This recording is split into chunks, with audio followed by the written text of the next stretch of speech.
Welcome to part 4 of our school design webinar series. Today we'll really be leaning into planning for impact.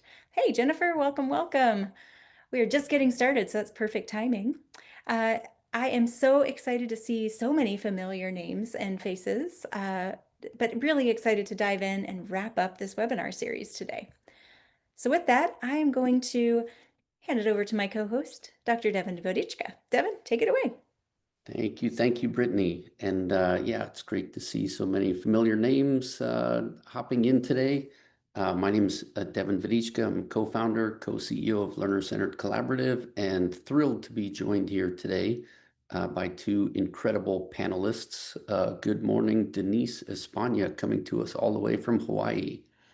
And in addition to Denise, we have Michael Anderson coming to us from Colorado. Good morning, Michael. All right. And you get to meet my co-host, Brittany Griffin from Learner Centered Collaborative. We are in for a fun conversation today, but I always like to start with where we're going. You know, what is our vision for the future? And we envision education ecosystems where all learners know who they are, thrive in community, and actively engage in the world as their best selves. And as we engage in conversation about school design, we want to hold this vision future front and center as we think about how we can co-create and co-design a brighter future for all. And today is the fourth of our four-part series. We began thinking about building the case for redesign. We then did some ecosystem mapping, asset mapping. We moved into the big moves for design, and today we're really shifting into planning for impact to make sure that this incredible series of conversations doesn't end here and that the work continues to get to that vision that is so important to us. In the work that we do, we are driven and organized by our learner-centered ecosystem framework. And there's a great white paper recently authored by co-founder Dr. Katie Martin, which I see we just put in the chat. Really encourage everyone to check out that incredible resource. But this ecological model of change or ecosystem model of change, I love it because it really illustrates the interconnections between the outcomes we're trying to achieve, the learning experiences that we're creating, the school design elements that support those learning experiences, and the enabling conditions and culture that support all of the things that we're doing to get to those outcomes we're trying to achieve. And in this particular series, we're really focusing on school design, which is kind of the middle of that series of interconnected circles from the previous slide.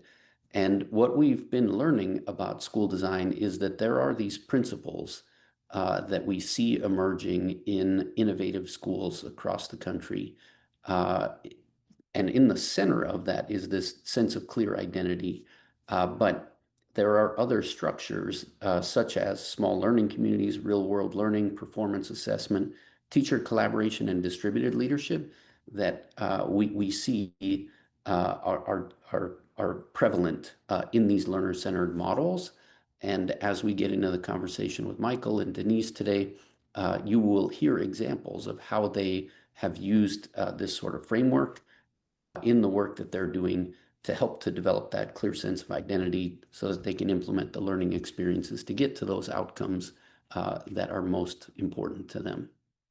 We've also talked about big moves, and sometimes it may seem overwhelming to think about the redesign of entire schools, but we have identified a number of these big moves which can help to make the change slightly more manageable and focused, and to organize a sequence of activities that will help you to get to that transformation in the school design over time in a way that's manageable and based on your resources. And we'll hear a little more today about how school leaders like Michael and Denise have been thinking about sequencing a series of activities to really get to these aspirational structures for school design.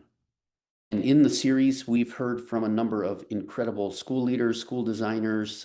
We started with Eric Shigela, who was the principal of Vista Innovation and Design Academy, or VITA, in Vista Unified School District. Brianna Norton, who has launched a micro school in Escondido Union School District. We heard from Benji and Katina. Katina's now with our team, but they were both at Vista Academy, which is a school that went through a turnaround and shifted into being a very high-performing school.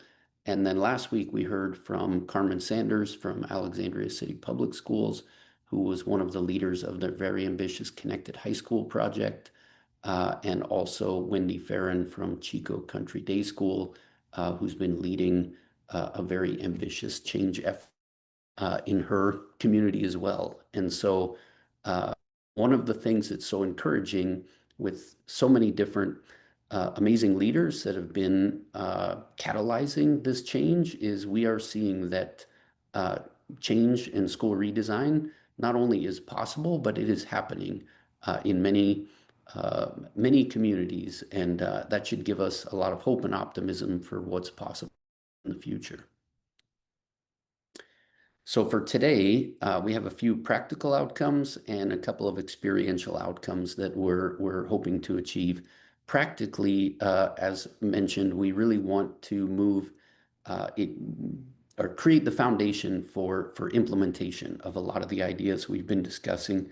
And so today we'll be documenting the vision of your priorities for redesign. Make sure you've have a clear understanding of your assets, and then importantly, some identified next steps so that you can move these ideas into action. And experientially, we hope to create a sense of community and connectedness, and we want to value your questions, your ideas, your contributions as well. So the flow for today, we've done a little bit of just the framing, and soon we'll be moving into the panelist interviews. After we hear from Michael and Denise, we'll have some time in breakout rooms, and then we'll come back together to reflect and close as a group. And so, without further ado, let's get into the main event for today, the panelist conversation. And I guess to start, let me just ask our panelists to briefly introduce themselves, and then after that, we'll hear a little bit about the journey from Michael and from Denise, and move into some open-ended questions. But first, Michael, do you mind just introducing yourself? Who are you? Where are you? What's your role? Hello, everybody. Michael Anderson. I'm the principal of a school that is preschool through 8th grade in Colorado Springs, Colorado.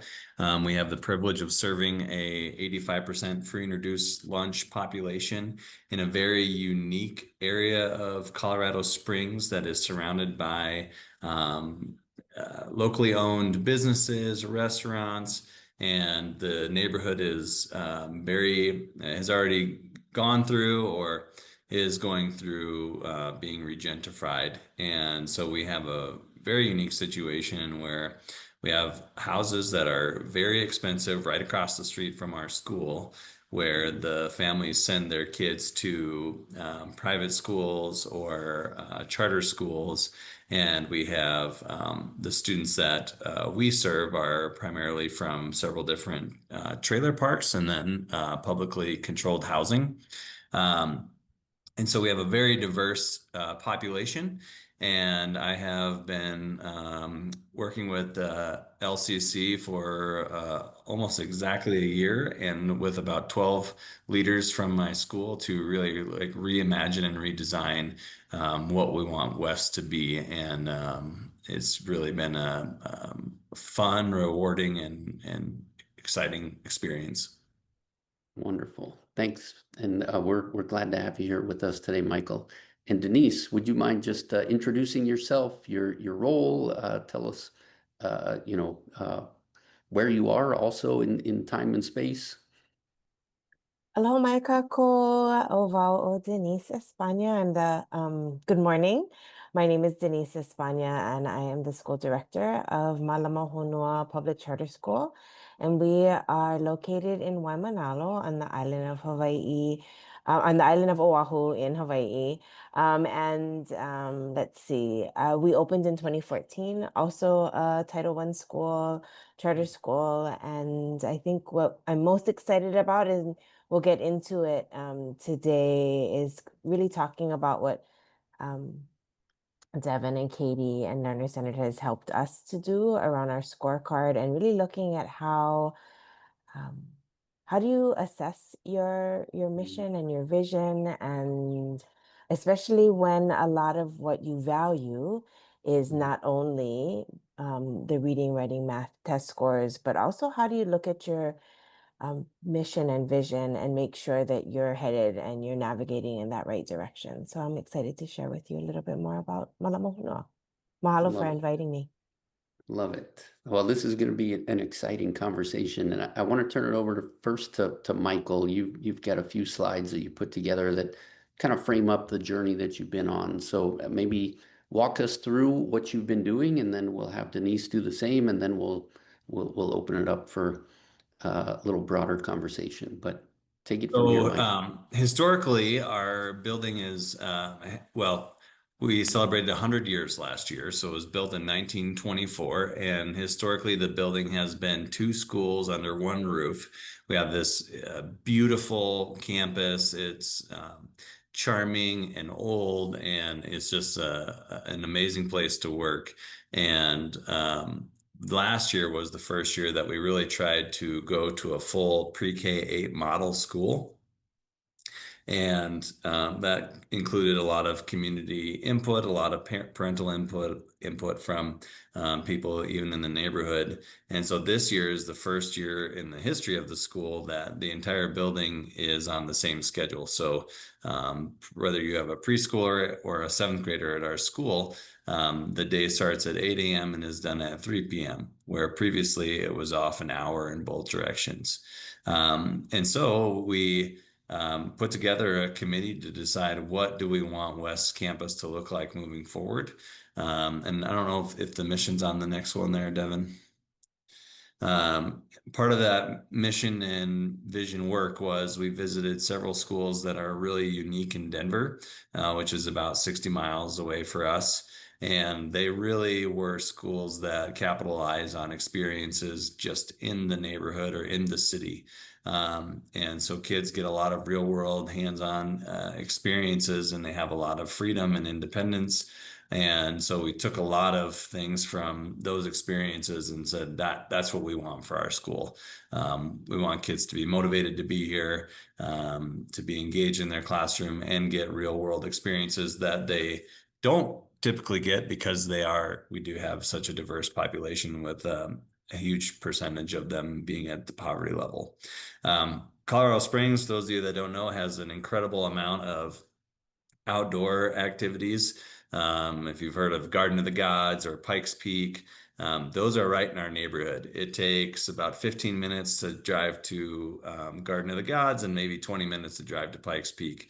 And so we are going to take advantage of those outdoor opportunities for our kids. And despite being right in our neighborhood, many of our students have never experienced it. And so one of the things, for example, that came out of this work is the first week of school, like first full week of school, which is next week.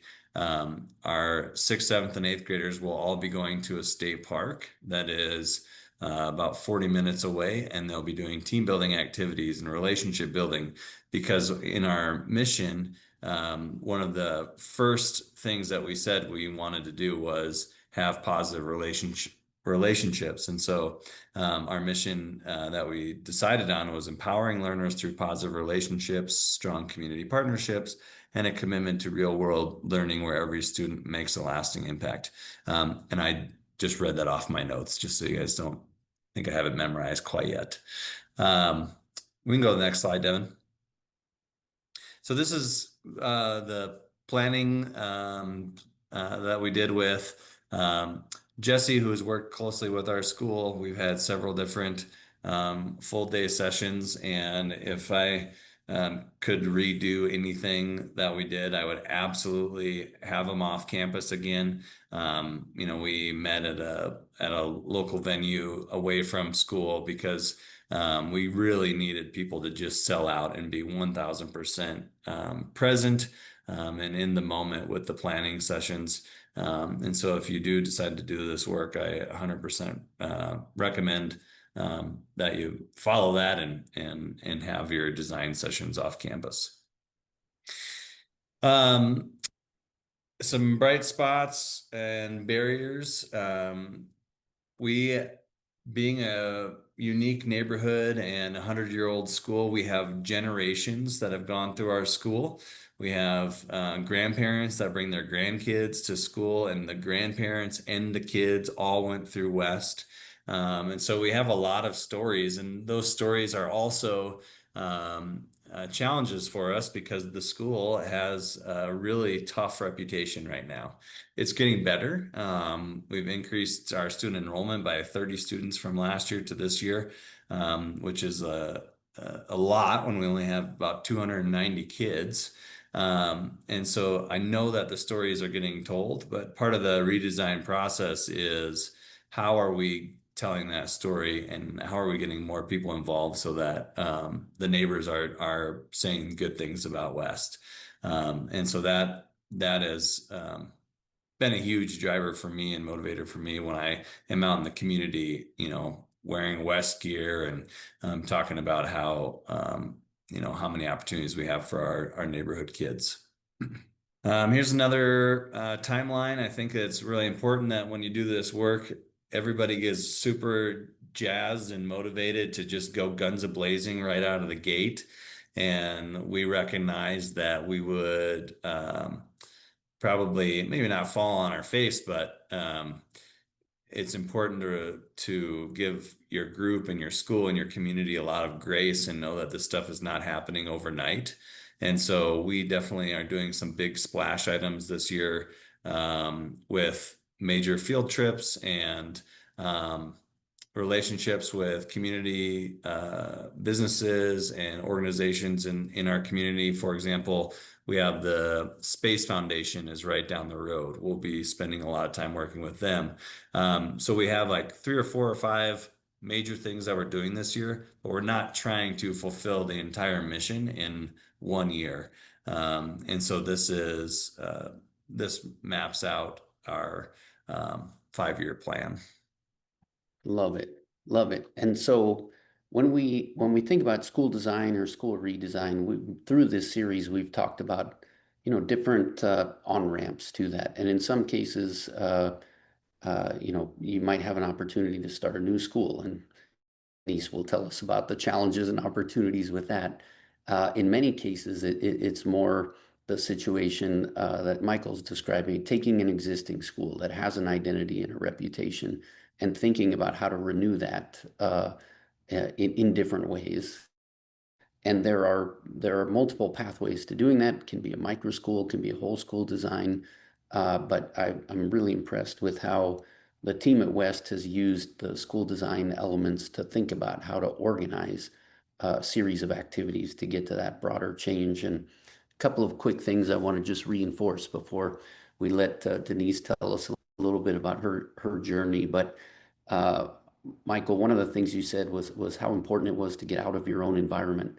And you talked about going to do school visits to see other models. You talked about how when you did the design sessions, just changing the setting and putting yourselves in a different headspace was really important. And I think those are also patterns that we see in this design journey, how important it is to sort of go external, internal, and to create the space to really think in different ways. So impressive to hear that. And with that, I want to turn it over to Denise, who has done a stellar job of creating an incredible learning environment. But walk us through a little bit of your journey at Malama Anua, Denise. Aloha. Mahalo for allowing us to share about our school in Waimanalo. We opened in 2014 specifically in Waimanalo, as one of the last Native Hawaiian homestead areas that didn't have a school of choice. And so I'm gonna what we are is a Native Hawaiian focused charter school. We teach in English. There are schools in Hawaii that are now since the 90s teaching in Hawaiian, but we teach in English and we are grounded in Polynesian voyaging. And so if we could go to the next slide, I'll explain a little bit more. This is Tutu Hokulea. She is our iconic double hull voyaging canoe, and she really is our inspiration from our founders, Nainoa Thompson and Robert Witt.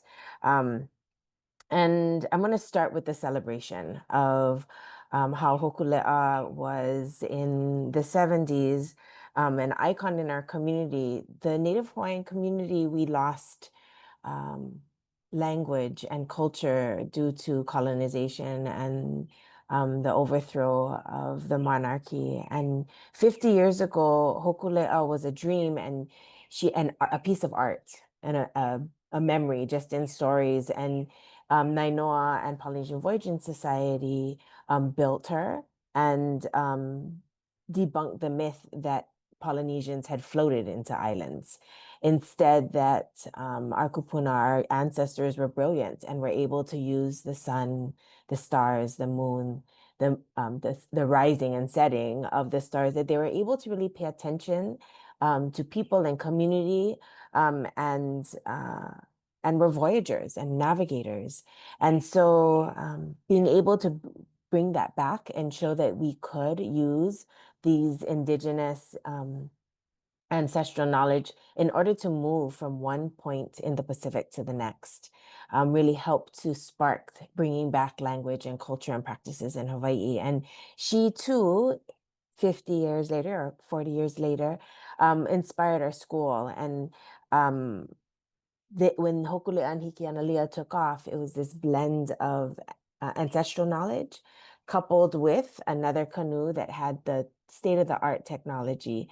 And what she did was she took that same knowledge and sailed around the world. And in that sail, she stopped at different points around the world to find out how are others taking this idea of malama honua, malama to care for honua, our earth, in order to see a brighter future. How are other people and other communities around the world saying, how do we take back and help so that our next generation has a world to live on? And so that is our foundation of our school. And it was very intentional that we were in one of the last Native Hawaiian homestead communities, Title I school, and in a Native Hawaiian community where in the 90s that we needed to take back our education and looking for educational sovereignty.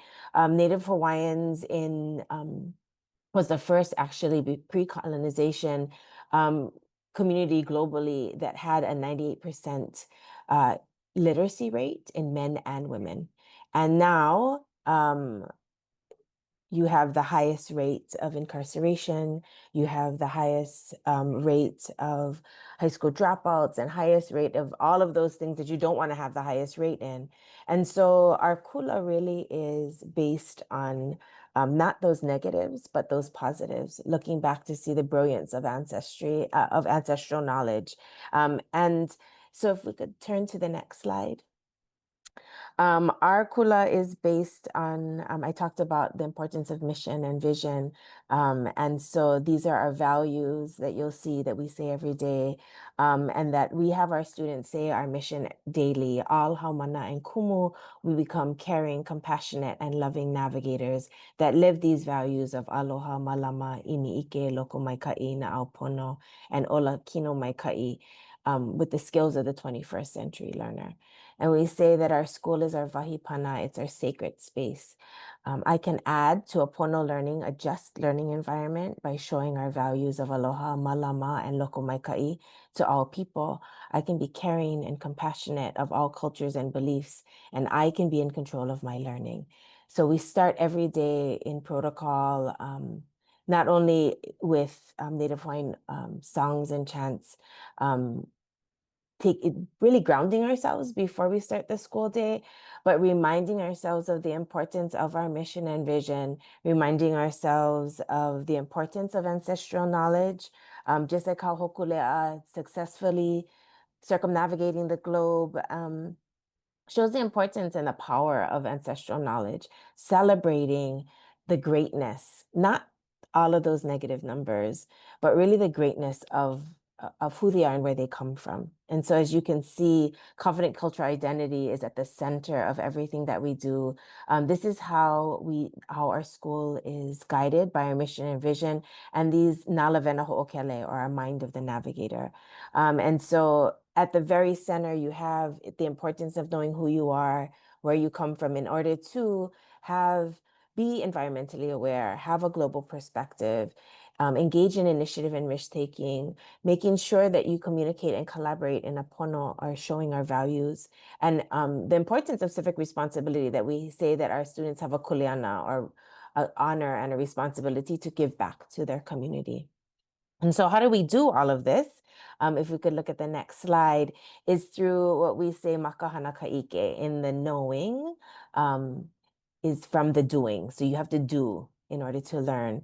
And so the importance of small groups and working and talking and discussing, the importance of doing and making tools, ancestral tools, in order to understand and solve the challenges that we have today. So you'll see on this point where they're standing a board, she's actually making a traditional papa, or a wooden board, and then she's going to be making a stone that what they would do was they would complete these board and stones. They would harvest taro and they would pound it. So if you've ever been to Hawaii and you've had poi, that's what they're doing. It's a staple Hawaiian food. Now, the challenge then is that due to colonization, they took away that staple food. And so now it's nearly impossible because it's expensive. So when you are struggling financially in order to buy a cultural food, an ancestral food, now it's just too expensive. So what we're trying to say is, how do you make Hawaii more sustainable? How do we make sure that our people are well fed and cared for? Well, then you need to do it yourself. So we teach them how to make their own implements, as well as grow their own food. And so that idea of if we want them to be able to advocate, if we want them to be able to undo the impacts of colonization, we need to make sure that they not only know how to read, write, and do math at a proficient level, but also how to have these basic skills to feed themselves and bring back that ancestral knowledge. So if we could turn to the next slide, Devin. So how do we accomplish that is through really working with our community, and our kumu have really close ties with our cultural practitioners and our community leaders. And they create a balanced schedule where they have equal amounts of time looking at what you would see in a best practice Western education. Many lessons, and then small group rotations where you get to have more individualized support in your core content areas. Then we have parts of the day where in this schedule it's not showing it, but they'll take one day of the week, at least once to twice, sometimes weekly as they get older, to go on what we call huaka'i. So they go and are in working with our community partners, whether they're doing restoration work or they are doing research, whether they're sailing. We work with Kanehuna Moku, where they get to be on a small sailing vessel, going into the community, and that's kalo at the very bottom, harvesting and cleaning, helping our community to ensure that they have healthy land. And so the teachers help to create these schedules and work together with the community and with each other to provide opportunities for our students to not only get the basics, right, of being competitive in reading, writing, and math, but also utilizing those skills in order to, what we are doing, have these performance assessments, being able to speak articulately in order to advocate for culture and practices. So next slide, please, Devin. And how do we assess this is through defensive learning, through projects, and through Hoike. So you'll see here every trimester, in trimesters, our students have to report back what they're learning. So whether it's sharing their novels, their little mini novels that they did at that upper right corner with different navigators and sharing it out at a big venue that we had, or if it's our littles, you can see the next two pictures. Those are first and second graders sharing their projects to community partners. Because what will happen is they will eventually need to do a defensive learning where they have each other in the beginning, and then they have to stand up and stand in front of a panel and explain what they've learned, how they understand that Nalavena Ho'okele, the mind of the navigator, and how they've applied it in their lives. And so they take their real world learning and being able to explain it and advocate for it on both one-on-one level interviews as well as a whole group. And so the work that we've been doing that's so powerful with Devin and Katie is taking a look at all of these things, and then how do we measure that? And how do we articulate that out to communities that maybe only want to see your SBAC numbers, your standardized test numbers, but really saying that, yes, we value reading, writing, and math, and we want to make sure that you know what our mission is, because we require our students to know our mission and our promise, and that there are ways that we're trying to assess them in through the work that they do. So we want you to see their work in the advocacy and their ability to articulate why their work is important, how their work and knowing ancestral knowledge is going to help them to progress and solve our global problems and our community problems now and into the future. And we feel like that is the message that we want to get out. And so to be able to have these scorecards that we're still working on, we're not there yet, have these numbers and have these narratives that can be communicated out to a larger community that may not be familiar with the importance of values education and performance-based education. But the value that it's having on our keiki and our community is so important. So just mahalo to Devin and Katie for helping us to move that work along. Mm. Such a beautiful journey, and I've had the privilege to visit Malama Hanua a few times, and it is an incredible learning community. I mean, the engagement from the students and the educators is profound, and the intentionality that is evident in aligning the experiences with the mission and the vision of the school is deeply rooted. And there's so much to admire about all that you've achieved. There's a few things that I sort of want to just dig into. So one is a little bit of the tension that you described between the outcomes that some people expect you should be focused on, including things like reading, writing, math, and the outcomes, the broader set of outcomes that you've identified in your unique mission and vision. And I do want to mention to the participants that sometimes people think that when you have an innovative school like Malama Hanua, that that means there's no reading, writing, and math. But you saw in the schedule that Denise showed, they actually are very intentional about those foundational literacies, and they have structures. I remember walking into a math lesson where there were it was two different grade levels, I believe, that were combined, and they had systematically grouped and regrouped the students based on the particular outcomes they were trying to achieve. And it was a blend of individualized learning, small group instruction, and the students were making incredible progress in math. And so just as there's been innovation in thinking about orienting to these whole learner outcomes, you've applied structures like small learning communities and distributed leadership, thinking about teams of educators to implement different practices in those core content areas. And so I just want to make sure that the group is aware that it's both and, it's not either or, it's both and. And when you have that incredible foundation of reading, writing, math, and you combine that with purposeful, identity-driven, real-world learning, the INA-based experiences that Denise was talking about. The level of motivation and engagement and connectedness of the students is off the charts. And so there's a lot to love about all that you've been able to accomplish. And I know, Denise, from visiting your students, that they're very clear about the outcomes they're trying to achieve. Your implementation of the portrait is deep. Your educators are clear about it. But you talked a little bit about how challenging it is to translate that to a broader community. Can you talk a little bit more about what Michael was kind of talking about? Like how how do you lean into a narrative around a different vision of success? Like what's worked for you, what's been challenging, but tell us about that translation to the broader community.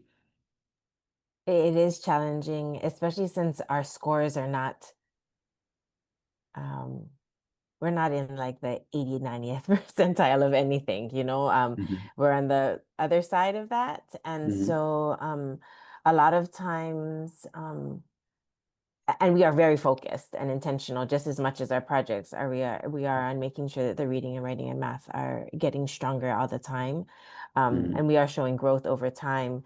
But I think the greatest challenge is that uh, they only want to listen to that side, right? They A lot of times, majority of people out there want to see that you're in top scoring of Mhm. the reading, writing, and math. But as I started, there's generational impact that I Mhm. think that Michael was talking about too. You know that um, when you have that generational impact, it's not only about supporting the child, you're also supporting the family and Mhm. everybody else that came before them. And so the way that we've been working on it is inviting people in to see our children and talk to them and listen to them. Mhm. And then sometimes it takes showing, well, this student who you're so impressed with, Mhm. if you were to just look at them at their scores, Mhm. you wouldn't necessarily think that they were as successful as they Yeah. are. And Doesn't tell the so whole story. Yeah. and so that Yeah. that challenge of finding looking at growth as opposed Mhm. to grade level, Mhm. looking at giving opportunities for community members to see. I feel like that's the power of being able to communicate that out, because not everybody can come to our school, and so how do we Mhm. communicate that out in a way that shows um, data Mhm. that others can still embrace? Looking at still at the scores of reading, writing, and math. Yeah. I don't know if that answers your questions, Evan. No, it is perfect. And I want to bring it back to Michael. So, Michael, you're at a different stage of your journey. Denise's school's been open for a number of years and been just deepening their implementation.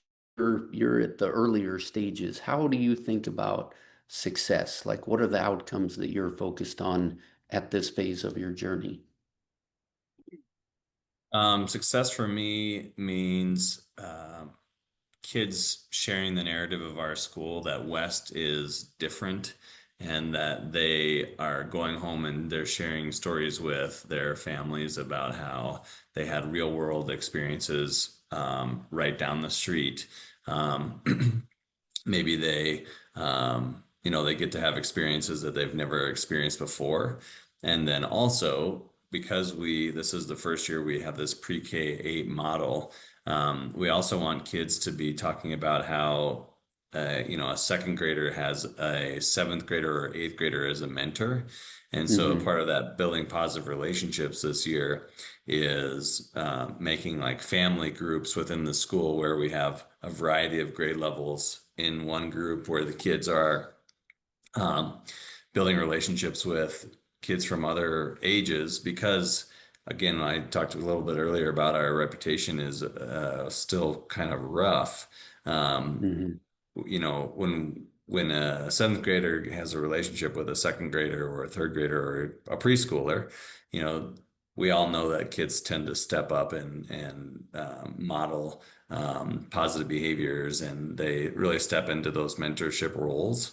And Mm-hmm. so that also would be a huge success this year if at the end of the year we Mhm. feel like the kids have meaningful relationships across the campus, and it's not just two separate entities under one roof. Love that. Love that. I used to think that, when you're thinking about the design of a school that is, embedded in community and something that is well regarded in that community, one of the meta metrics to orient to is, are you attracting and retaining students? Because there are a lot of different data points people can go to, but when you said, Michael, that your enrollment's already grown by 30 students, I would also think that's a super encouraging early indicator that people are seeing the value in what you're redesigning. And one of the other things that I thought was interesting listening to both of your stories was the emphasis on real world learning. And so, Michael, you talked about, going up to Pikes Peak and the mountains and state parks. And Denise, of course, has this beautiful coastal community in Hawaii. Two different geographies, but you're both extend beyond the four walls of the classroom. Um, it'd be great, Michael, to hear a little bit about, like, how has your design team helped to start to like stretch the edges of where learning happens and where you value those learning experiences. I think it started with Jesse as our facilitator, really saying to the group, like, if you could fulfill this dream of what this school wants to look like without any restrictions, what would that be? And so we Hmm. really started thinking big right out of the gate. And then we also have full support of our district. And I mean, they truly are putting their money where their mouth is. And, they've said, like, if you need funding for transportation or for getting these things started, like, they're here for us and helping us. And so that really, I think, was probably the biggest launch for us because you know everybody just immediately put their brains in a place where they were aiming for the sky, Hmm. which is awesome. That's great. And Denise, I remember coming to visit your school once, and there were students that were making shark skin drums that were the culmination of partnerships with a number of different collaborators that you have. Can you talk a little bit about how partnerships and collaboration with other organizations can also help to expand the real world learning opportunities? Definitely. I think the importance is that there's so many of our partners, they're just waiting to be asked, and that Mm, a lot and there's a lot of knowledge that's out there, and that our teachers are recognizing that they don't have all of that knowledge. And mhm, so they learn alongside with the students. And mhm, so that makes it a beautiful combination of, we go to the community partner and say, what is it that we can do to help you first and mhm, foremost, right? Because mhm, we know that you're doing amazing work. And our children need to learn about the amazing work that you're doing. What is it that we can do? So it's both, right? It's, yes, we want to learn from you, and both the adult and the student is trying to learn.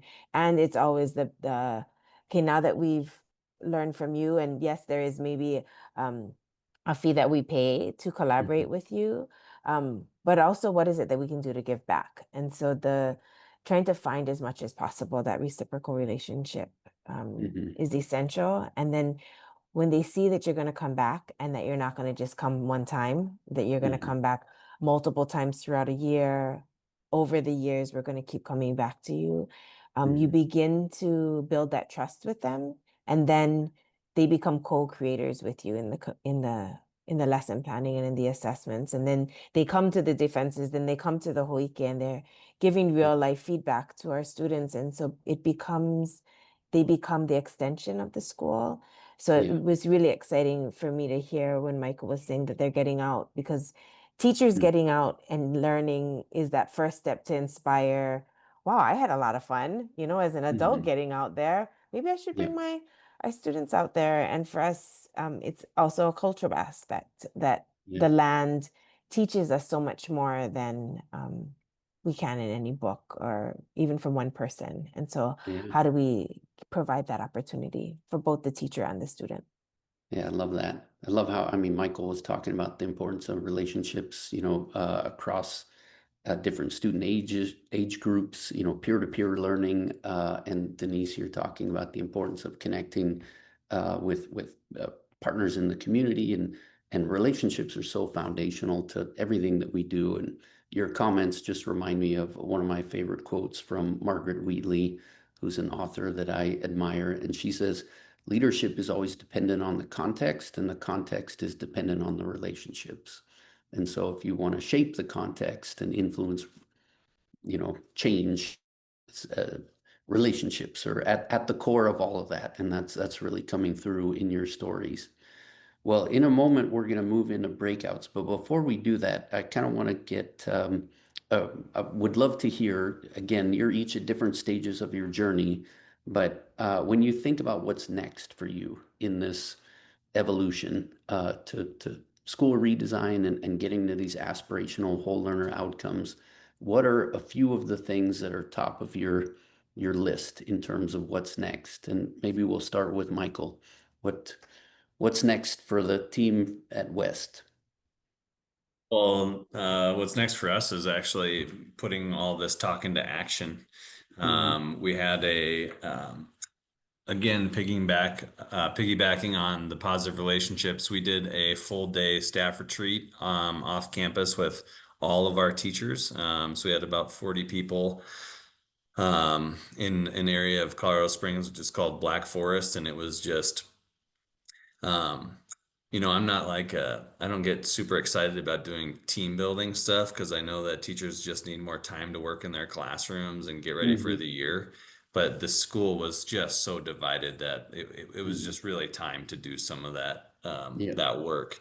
And so we had a full day retreat, and we talked about our mission and vision with the whole staff. And then we also started the conversation with, what connections and community relations do you already have in the community so that we can build relationships throughout this school year and create more opportunities for the kids. And so when, we had that positive and excited Mhm. group, they really were just, I mean, the ideas just kept flying, teachers wanting to, wanting to have a relationship with different organizations in our community. And like I said earlier, because of where our school sits, we can literally walk to um, hundreds of businesses. Mhm. And so the opportunity for low cost relationships is really close. Mhm. Love it. All right. And Denise, what's next for you and the team at Malamanua? We continue to work on that alignment piece, right? Mhm. Both going deep with connection to both the culture as well as Common Core standards and our state standards, as well as how do we find that alignment for K through 8. So that's a big one. And of course, as you know, we're on 3 campuses and we really need to build our singular campus. So that's top of mind always. Mhm. Mhm. That is another interesting theme between your schools, that like combining or recombining is an opportunity to think about renewal and change as well. Well, I am so grateful to be able to hear from both Michael and Denise, who are doing incredibly important work and really blazing, a path forward that I know has an enduring impact. And so super grateful to both of you for the work that you're doing and for your incredible leadership.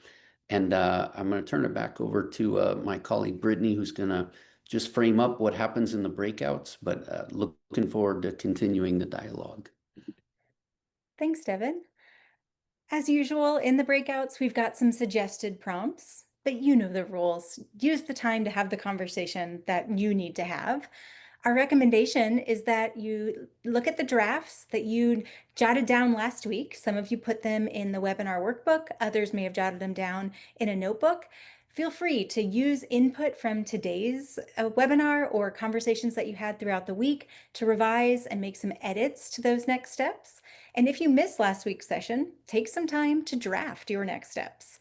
I've got a slide in the workshop the webinar workbook, which thank you so much for Paul for putting that in the chat for you all. So if you will hop into those slides, I just want you to take some time and space to document what your next steps are. What are the big moves that you want to make? And what are the next steps that will help get you there? As you are in your breakouts, you'll probably be with new folks. So take a minute to introduce yourself, learn a little bit more about the context and build those relationships, and then share and discuss. What are the edits that you're making? What are the big moves you're hoping to make? Where are you? And how can we in community all lift each other up so that our next steps are that much more achievable? And as always, please feel free to think of questions that you want to pepper Michael and Denise with when we get back from the breakout rooms. So we'll be in breakout rooms for about 15 to 20 minutes, and I'll see you all back here shortly.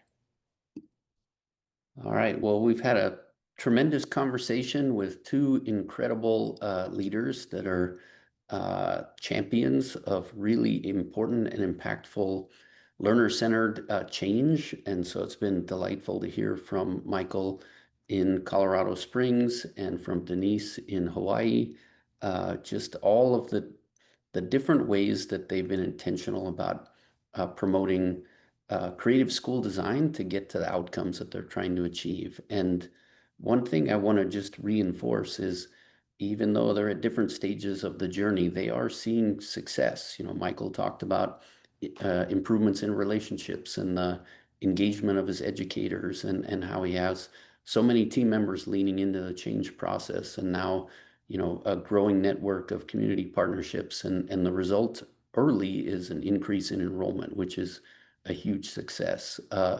And Denise is a decade into it at Malama Hanua and, you know, going deep into implementation and thinking about the multiple ways to capture evidence of learning, including leaning into the scorecard project. But also, you know, we've heard from Denise talk about the importance of those community partnerships and getting outside the school and really, again, the benefit of relationships. And I love at the end, we started to talk about distributed leadership and sustainability and, you know, just the ability to sustain the change process for such a long period of time is an incredible success as well. So wonderful successes. And is this me or you, Britt, who's going to talk about learner? This is me. All right, great. I'm going to talk about learner-centered collaborative for just a moment. So we are a national nonprofit, and we have the great fortune to collaborate with districts like D11, where Michael works in Colorado, and with the Public Charter School Commission in Hawaii, where we get to collaborate with Denise and her team. But our work is mostly focused on these deep partnerships, thinking about that enduring change in school systems. And we know that there's also a huge benefit. We've talked about the power of relationships in just connecting across communities and building networks. And we want to be sharing the insights and the evidence of what's working and why it's working broadly. And so an event like this webinar is an example of field building and just sharing the insights and lessons learned, all of this in service of the broader change to that vision that I mentioned at the beginning, which is education ecosystems where all learners know who they are, thrive in community, and actively engage in the world themselves. So we on our website have a wide array of resources. We've shared some of these in the chat through this session, but we have blogs and playbooks and tools around these big changes, and encourage you to go to our website, check out the resources that are available to you, and we'll continue to be sharing out into the field. And again, we've gone through a 4-part series. We've talked about how important it is to be thinking about the systems and structures and elements of school redesign. We know that every community has incredible assets and resources, and we want to map those and build on the bright spots. We want to be thoughtful and intentional about the big moves in the design and change process. And today we really talked about, taking all of this information and crystallizing it into a plan so that each of you that are participants here can take these incredible insights to inspire and inform your own change journey. And again, we've heard from incredible leaders all across the United States. Change is happening, it's possible. And today we were really, really fortunate to be able to hear from Michael and Denise, each of whom talked about a number of elements of our school design framework, just kind of reinforce the importance of teacher collaboration, distributed leadership, clear identity, real world learning, performance assessment, all of these things that go into the change process. And hopefully you've seen through these conversations how helpful it is to have a framework like this ecosystem model to help organize and align and promote coherence, and also to really appreciate the complexities of the interdependencies between these different elements and see how being intentional about school design can really shape and influence different kinds of learning experiences that will help us to get to that broader view of success that is so important. And so we hope that we will stay connected. I want to say I'm so excited that we have so many international participants on this series. Like this says to me that this is, we know it's happening in many communities, but to see it, interest in countries across the globe is incredibly encouraging. So we want to stay connected.